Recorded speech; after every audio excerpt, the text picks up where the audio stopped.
झाली त्या बैठकीमध्ये आम्ही तिघांनीही सगळे जे आमचे अधिकारी आहेत त्या अधिकाऱ्यांना सांगितलं की मागच्या काळामध्ये पहिल्यांदा शिंदेजी आणि आम्ही आलो तर 50 ओव्हरची मॅच होती. मग अजितदादा जॉईन झाले तर काळ कमी असल्यामुळे 20-20ची मॅच होती. आता टेस्ट मॅच आहे, त्याच्यामुळे नीट योग्यपणे धोरणात्मक निर्णय घेत पुढची पायाभरणी योग्य प्रकारे करत आपल्याला राज्याला पुढे न्यायचं आहे. आणि मला विश्वास आहे की वेगवेगळ्या योजना आम्ही सुरू केलेल्या आहेत, वेगवेगळ्या पायाभूत गोष्टी आम्ही सुरू केल्या आहेत. मग इरिगेशन मधले नदीजोड प्रकल्प असतील किंवा ऊर्जा क्षेत्रामध्ये 16,000 मेगावॅटचे सौर ऊर्जेचे प्रकल्प असतील की ज्यातनं शेतकऱ्यांना दिवसा वीज मिळणार आहे, किंवा सामाजिक क्षेत्रातले लाडकी बहीण सारखे प्रकल्प असतील, मुलींच्या जी पूर्वी आम्ही 50% फी द्यायचो त्याच्याऐवजी 100% फी देण्याचा आमचा निर्णय असेल. असे हे जे वेगवेगळे निर्णय आहेत हे निर्णय पुढे सुरूच ठेवायचे आहेत.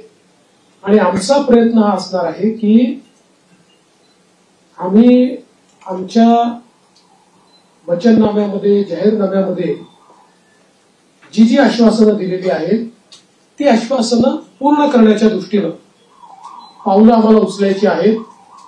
आणि त्या दृष्टीनं पुढच्या काळामध्ये आम्ही निश्चितपणे योग्य वेळी योग्य निर्णय करून दिलेली सगळी आश्वासनं पूर्ण करण्याचा प्रयत्न करणार आहोत. मी या निमित्ताने महाराष्ट्रातल्या जनतेला आश्वासित करू इच्छितो की एक लोकाभिमुख सरकार, सर्व समाजाला सोबत घेऊन चालणारं सरकार हे महाराष्ट्राला पुढच्याही काळात पाहायला मिळेल. आणि अडचणी अनेक येतात, पण त्या अडचणींवर योग्य मार्ग काढत आम्ही मार्गक्रमण करू हा विश्वास मला आहे. मी आपल्या सगळ्यांची देखील या प्रयत्नांमध्ये साथ मागतोय. आपलं देखील एक प्रकारे सहकार्य या सगळ्या प्रयत्नांमध्ये असावं अशा प्रकारची आपल्या सर्वांना विनंती करतो. आणि आपल्या माध्यमातून महाराष्ट्राच्या 14 कोटी जनतेला मी आश्वासित करू इच्छितो की हे सरकार पारदर्शीपणे आणि गतिशीलतेनं त्यांच्या कल्याणाकरता काम करेल हा विश्वास मी देतो. एक मिनिट आलोक देशमुख. सर नमस्कार, मी आलोक देशपांडे. गेली 5 वर्षात आपल्या राज्याने इतकं काय काय बघितलं, द्वेष, आरोप, सगळे काय काय खूप लेवलला सगळं गेलं. ही पुढची 5 वर्ष त्याच्यापेक्षा थोडी वेगळी असतील का? राजकारण थोडं वेगळं असेल का? याच्याबद्दल तुम्ही काय सांगा? पूर्णपणे वेगळं असेल. मी सांगितलं की बदल्याचं राजकारण करायचं नाहीये, तर बदल दाखवेल अशा प्रकारचं राजकारण करायचंय. त्यामुळे हे खरं आहे की विरोधकांची संख्या कमी आहे, पण विरोधकांच्या संख्येवर त्यांचा आवाज आम्ही मोजणार नाही किंवा संख्येनुसार त्यांचं मूल्यमापन आम्ही करणार नाही. त्यांनी योग्य विषय मांडले तर त्या विषयाला तेवढ्याच प्रकारचा सन्मान आम्ही देऊ. आणि मला असं वाटतं की पूर्णपणे स्थिर सरकारचे 5 वर्ष आपल्याला पाहायला मिळतील. जनतेची अपेक्षा देखील आमच्याकडनं हीच आहे, कारण जे मॅन्डेट जनतेने आम्हाला दिलं आहे असं मॅन्डेट मिळाल्यानंतर जनतेची अपेक्षा आहे की एक स्थिर सरकार महाराष्ट्राला मिळालं पाहिजे. कुठल्याही प्रकारचे 2019 पासून तर 22.5 पर्यंत जे वेगवेगळे बदल दिसले अशा प्रकारचे कुठलेही धक्के आता यापुढे लागू नयेत ही जी अपेक्षा आहे ती आम्ही पूर्ण करू. दीपक बातूसे. सर, लाडकी बहीण योजना याचा तुमच्या विजयात मोठा वाटा आहे. 2100 रुपये करण्याची त्यांनी घोषणा केली होती. तो निर्णय साधारणतः कधीपर्यंत होणार? आणि दुसरं, आता एक अशी चर्चा सुरू आहे की 1,500 जेव्हा दिले तेव्हा स्क्रुटिनी कोणतीही झाली नव्हती. आता 2100 देताना स्क्रुटिनी होणार अशी चर्चा आहे. त्या संदर्भात वस्तुस्थिती काय असेल? असं आहे की पहिल्यांदा तर ही योजना आम्ही सुरूच ठेवणार आहोत आणि 2100 देखील आम्ही देणार आहोत. आता बजेटच्या वेळी त्याचा आम्ही विचार करू. आणि शेवटी आपले सगळे आर्थिक सोर्सेस जे आहेत ते सोर्सेस योग्य प्रकारे चॅनलाइज झाल्यानंतरच आपल्याला ते करता येतं. त्याच्यामुळे ते करण्याचा निर्णय पक्का आहे. जी आश्वासनं दिली ती आश्वासनं पूर्ण करू. त्याकरता ज्या व्यवस्था करायच्या त्या व्यवस्था आम्ही आधी करू. स्क्रुटिनीचा जिथपर्यंत सवाल आहे तिथपर्यंत एवढंच आहे की निकषाच्या बाहेर जर कोणी घेतलं असेल, निकषातला जो असेल त्याला कोणालाही त्यातनं कमी करायचं नाहीये, पण काही तक्रारी आल्या आहेत की निकषाच्या बाहेर मिळालेला आहे.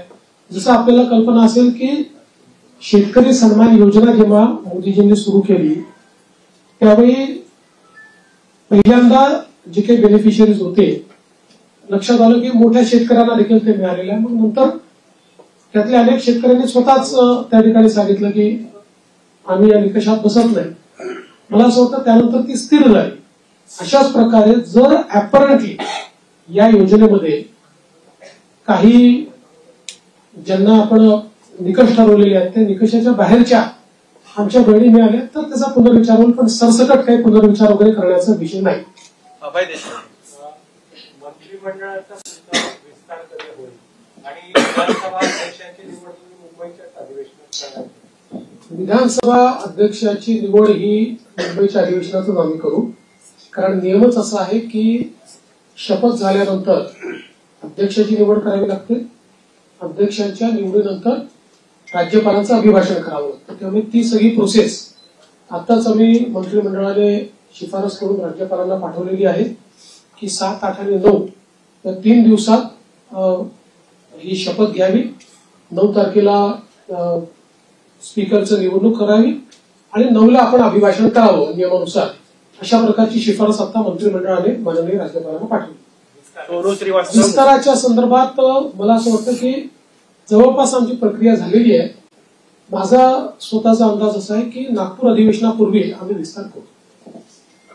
सोनू श्रीवास्तव. मेरा सवाल है कि सब कुछ अच्छा चल रहा था तो इतना डिले क्यों हो गया और पोर्टफोलियो बच्चे में कहा दिक्कत थी कि आज भी मनोबल करना पड़ा? देखिए ऐसा कोई डिले है ऐसा मैं नहीं मानता. इससे पहले भी 2004 में करीब 12-13 दिन का डिले हुआ था.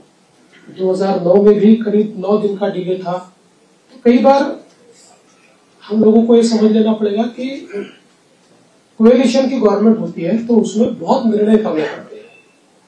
एक पार्टी की सरकार होती है तो निर्णय एक ही पार्टी को करना है. कोएलिशन की गवर्नमेंट में बहुत बड़े पैमाने पर कंसल्टेशन करना पड़ता है. वो कंसल्टेशन हमने किया है. करीब करीब हमारे नंबर्स भी हमने फ्रीज किए हैं. वो कितने अभी हम नहीं बताएंगे, वो पार्टियां बताएंगी, इसलिए मुझे पूछो मत.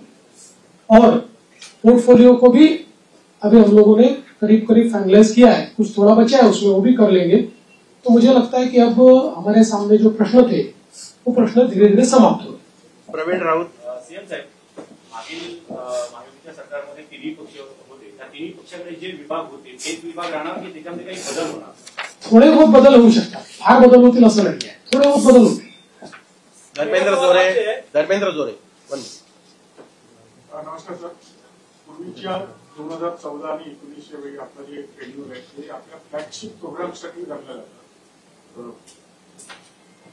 यावेळी तुमच्या डोक्यात काही अशी कल्पना आहे की मागच्या वेळी तुम्ही एक कायद्याची हमी दिली होती. आज मला आत्मविश्वास आहे की तुमच्या डोक्यात काही काही असेल त्याची जर आज तुम्हाला घोषणा करायची असेल तर आम्हाला सांगा, तर उद्यापासून आम्हाला काहीतरी काही गोष्टी आहेत डोक्यात, पण अजून माझ्या दोन्ही कन्सल्टेशन मित्रांची कन्सल्टेशन बाकी आहे. पण आता माझा फोकस जो आहे ना तो या ज्या काही महत्वाच्या योजना आहेत जसं नदी जोड प्रकल्प याचं काम सुरू झालं पाहिजे याच्यावर माझा भर असणार आहे. सौर ऊर्जेचे प्रकल्प आपण घेतले आहेत ज्याच्यामध्ये आता रोजची डिलिव्हरी सुरू झाली. आता 60 मेगावॅट तयार झाले, 100 मेगावॅट अजून तयार होत आहेत. कुठल्याही परिस्थितीमध्ये 2026 पर्यंत 16,000 मेगावॅटचे प्रकल्प पूर्ण करायचे आहेत. त्यामुळे ही जी कामं ऑलरेडी हातात घेतली की जी शाश्वत विकासाची कामं आहेत ज्यातनं शेतकऱ्याचं कल्याण होणार आहे, राज्याचं कल्याण होणार आहे हे. आणि यातला प्रत्येक प्रकल्प असा आहे की ज्याचा नीट फॉलोअप करावा लागतो. नुसते आपण टेंडर देऊन टाकल्याने होत नाही. अडथळे येतात, ते अडथळे दूर करावे लागतात.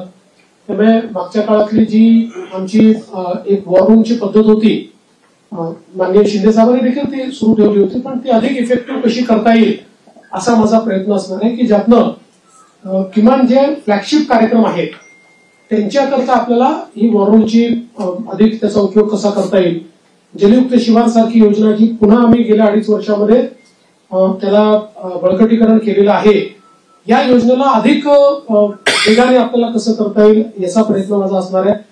त्यामुळे एकूणच ज्याला आपण मूलभूत अशा प्रकारचे जे निर्णय असतात त्या निर्णयावर अधिक भर द्यायचा माझा प्रयत्न असतो.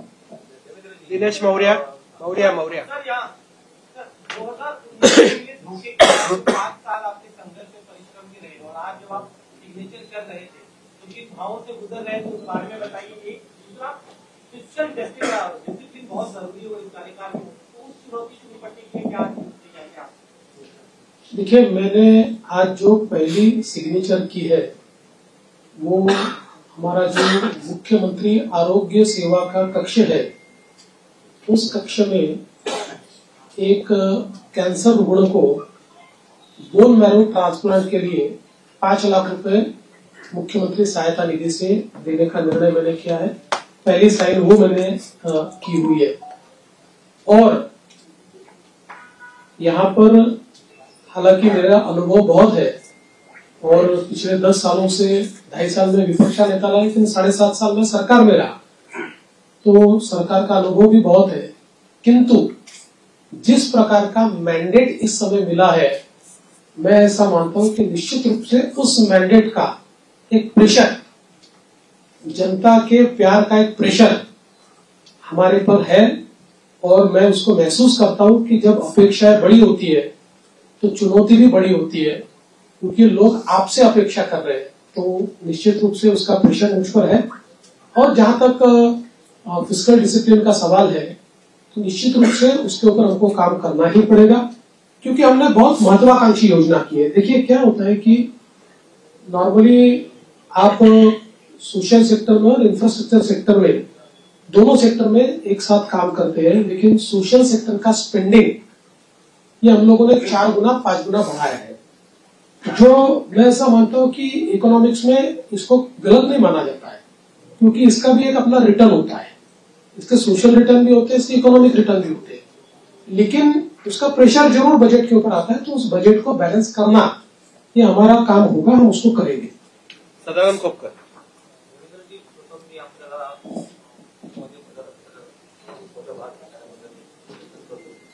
2014 पूर्वीचं जे जो महाराष्ट्र आपण पाहिला होता, 2014 नंतरचा 2024 10 वर्षाचा काळ म्हणजे तसा फार मोठा काळ गेलेला आहे. या 2024 नंतरच्या महाराष्ट्राकडे आपण कसं पाहता? मला असं वाटतं की महाराष्ट्र वेगाने प्रगतीच करतो आहे, मात्र राजकीय संस्कृती जी महाराष्ट्रातली आहे त्याच्यावर पुनर्विचार करण्याची गरज ही सर्व पक्षांना आहे.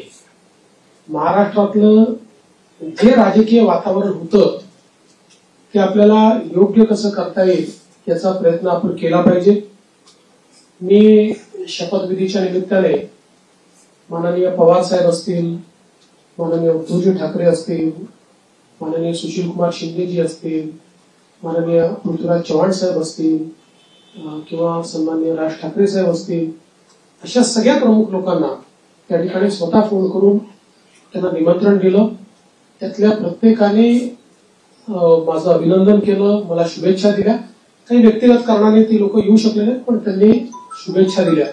मला असं वाटतं की जो राजकीय संवाद महाराष्ट्रामध्ये आणि इतर राज्यांमध्ये आणि विशेषतः दक्षिणेच्या राज्यांमध्ये जे काही अंतर आहे ते हेच अंतर आहे की महाराष्ट्रात राजकीय संवाद हा कधी संपला नाही. आपण अनेक राज्यांमध्ये असं बघतो की 2 पक्षांमध्ये किंवा 2 नेत्यांमध्ये इतका विसंवाद असतो की हिंदीमध्ये ज्याला खून के प्यासे म्हणतो अशा प्रकारची परिस्थिती आपल्याला पाहायला मिळते. ती महाराष्ट्रात नव्हती, आजही नाही आणि ती पुढे राहू नये हा माझा प्रयत्न असेल. याला जोडून एक तर तुम्ही राहताय तर मी असं म्हणणाऱ्यांना काय उत्तर द्याल?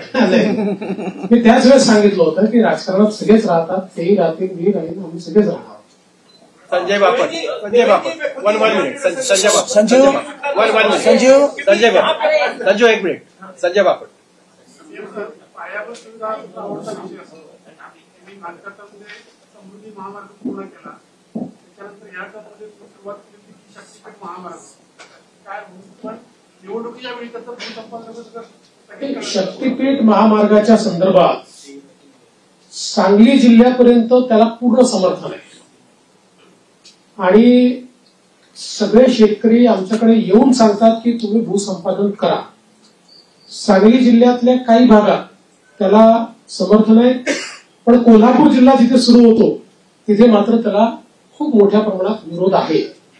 आणि आम्ही ज्यावेळी समृद्धी महामार्ग केला त्यावेळी आम्ही विरोध पत्करून नाही केला, लोकांना समजावून केला. त्यामुळे आमचा यात प्रयत्न असा असेल की ज्या भागापर्यंत विरोध नाही तिथपर्यंतची अलाइनमेंट आता फायनल करायची आणि पुढची अलाइनमेंट जी आहे ती आपल्याला सगळ्यांची चर्चा करून काही पर्यायी अलाइनमेंट काढता येते का याचा विचार आपण करू. कारण शेतकऱ्यांना नाराज करून शेतकऱ्यांच्या जमिनी जबरदस्तीने घेऊन विकास करण्याची मानसिकता आपली नाही आहे. त्यामुळे काही पर्यायी रस्ते तयार करता येतील किंवा त्याला एक्झिस्टिंग जो काही हायवे आहे त्याला कोल्हापूरच्या आधी कुठे जोडता येईल का, किंवा अजून काही एखादा आपल्याला फ्लायओव्हरच्या माध्यमातून काही निर्णय करता येईल का, असं चर्चेतनं मार्ग काढू. पण मला असं वाटतं की सांगली जिल्ह्यापर्यंत तर शक्तीपीठ महामार्गाला मोठ्या प्रमाणात समर्थन आहे. आणि माझा या महामार्गावर एकाच कारणाकरता थोडासा जोर आहे की जसं समृद्धी महामार्गामुळे विदर्भ आणि मराठवाड्यातले विशेषतः संभाजीनगर आणि जालना जिल्ह्याचं चित्र बदललं. म्हणजे आता महाराष्ट्राचं न्यू इंडस्ट्री मॅग्नेट हे पुण्यावरनं हळूहळू पुण्यात शिफ्ट होणारच नाही, पण आता त्याचा विस्तार आपल्याला संभाजीनगर आणि जालन्याला होताना दिसतोय. तर अशाच प्रकारे शक्तीपीठ महामार्गामुळे संपूर्ण मराठवाड्याचं चित्र बदललं, चित्र एकदम. आणि म्हणून त्या महामार्गाचा माझा थोडा आग्रह आहे, पण सगळ्यांशी चर्चा करूनच त्याच्यातला पुढचा निर्णय होईल, तोपर्यंत होणार नाही. संजय शुक्ला. संजय शुक्ला. नाही ते असं आहे की तुमची विनंती ही योग्यच आहे. आणि मुंबई गोवा महामार्ग याचा विषय काढला की आम्हाला जरा अडचण होते. म्हणजे गडकरी साहेबांनी तर देशाच्या संसदेत सांगितलं की मी देशाच्या कानाकोपऱ्यात जिथे होऊ शकत नाही तिथे महामार्ग केले, पण या एका महामार्गाने मला फार त्रास दिला. मग मला असं वाटतं आता ते अंतिम टप्प्यात आहे. संजय शुक्ला. संजय शुक्ला. संजय जोशी. पहले तो आपको तीसरी बार मुख्यमंत्री बनने के लिए बधाई देता हूँ. मैं ये जानना चाहता हूँ कि पिछली बार मतलब आपने जो मंत्री के तौर पर काम अच्छा किया है, लोगों की भावना है आपके मंत्रालय के पास रखी, तो वो रखेंगे क्या? दूसरी बात मैं ये भी कहना चाहता हूँ कि लाडली बहनों की वजह से आपको सफलता मिलने में काफी आसानी है. राजनीति में इतने व्यभिचारी घुस गए हैं, कई मंत्रियों के ऊपर ऐसे बलात्कार के इस तरह के आरोप लगे हैं, तो क्या आप उनका अप्रेजल लेके उसके बाद मंत्री बनाएंगे या किसी को बना देंगे? पहला जो आपका सवाल है उसमें कौन सा मंत्रालय किसके पास रहेगा ये अंतिम चरण में है, उसका निर्णय तीनों मिलकर करेंगे. यूनिलैटरली उसकी घोषणा मैं नहीं कर सकता.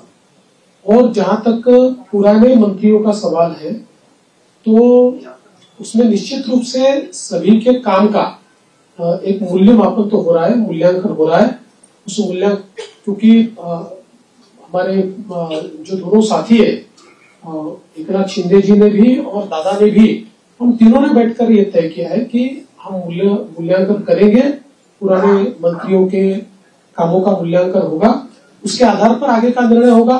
और कई बार क्या होता है, देखिए जब मंत्रिमंडल बनता है तो रीजनल बैलेंसेस होते हैं, अलग अलग प्रकार के समाजों का प्रतिनिधित्व होता है. तो इसलिए मुझे ऐसा लगता है कि कई कुछ निर्णय ये देखकर भी हम लोग करेंगे कि भाई पिछले बार उन्होंने कैसा काम किया है. कई बार ये होता है कि किसी ने अच्छा काम भी किया होता है लेकिन रीजनल बैलेंस में क्योंकि 3 लोगों को मंत्री पद बांटने हैं तो आगे पीछे होता है.